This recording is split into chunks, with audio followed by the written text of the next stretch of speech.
મહેસાણાની Ganpat university ખાતે આયોજિત 2 દિવસીય વાઇબ્રન્ટ ગુજરાત રિજનલ કોન્ફરન્સમાં નવા જીઆઈડીસી એસ્ટેટ્સ અને સ્માર્ટ જીઆઈડીસીની જાહેરાત સહિત મુખ્યમંત્રી શ્રી ભૂપેન્દ્રભાઈ પટેલની પ્રેરક ઉપસ્થિતિમાં ઉત્તર ગુજરાતના વિવિધ સેક્ટરના ઉદ્યોગોને વેગ આપતા મહત્વપૂર્ણ એમઓયુ.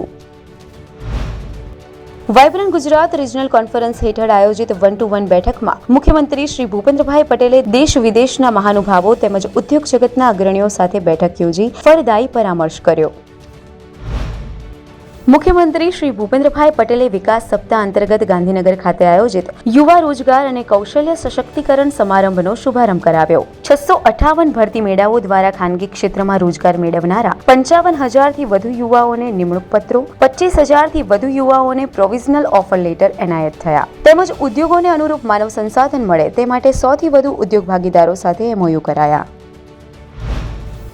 મુખ્યમંત્રી શ્રી ભૂપેન્દ્રભાઈ પટેલે વિકાસ સપ્તાહ અંતર્ગત અમદાવાદમાં આયોજિત વિકાસ પ્રદર્શનનું ઉદ્ઘાટન કર્યું. માનનીય વડાપ્રધાન શ્રી નરેન્દ્રભાઈ મોદીના નેતૃત્વમાં કેન્દ્ર સરકાર દ્વારા જીએસટી રિફોર્મ અને સ્વદેશી અભિયાન બદલ ગુજરાતે માનનીય વડાપ્રધાન શ્રીનો આભાર વ્યક્ત કરતા 1 કરોડથી વધુ પોસ્ટ કાર્ડ લખ્યા.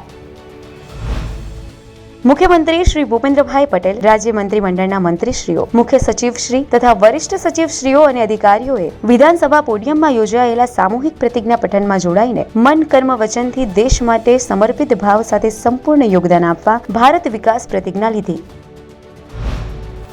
પરિવહન સેવાઓને વધુ સુવિધાસભર બનાવવાના હેતુસર ગાંધીનગર ખાતેથી એસટી નિગમની 136 સુપર એક્સપ્રેસ, 60 સેમી લક્ઝરી અને 5 મીડી બસો મળીને કુલ 201 નવી બસોનું વિવિધ રૂટ માટે પ્રસ્થાન.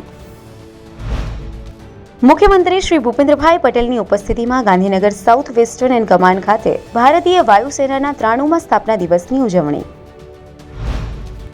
મુખ્યમંત્રી શ્રી ભૂપેન્દ્રભાઈ પટેલના વરદ હસ્તે રાજ્ય સરકારના માહિતી ખાતા દ્વારા પ્રકાશિત ગુજરાતના સાહિત્ય, કલા, ઇતિહાસ, સાંસ્કૃતિક વિરાસત, સંસ્કાર વારસાને પ્રસ્તુત કરતા ગુજરાત દીપોત્સવી અંક 2081નું વિમોચન.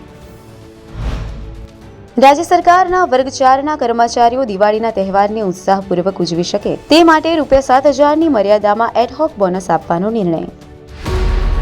વિકસિત ભારત, વિકસિત ગુજરાત.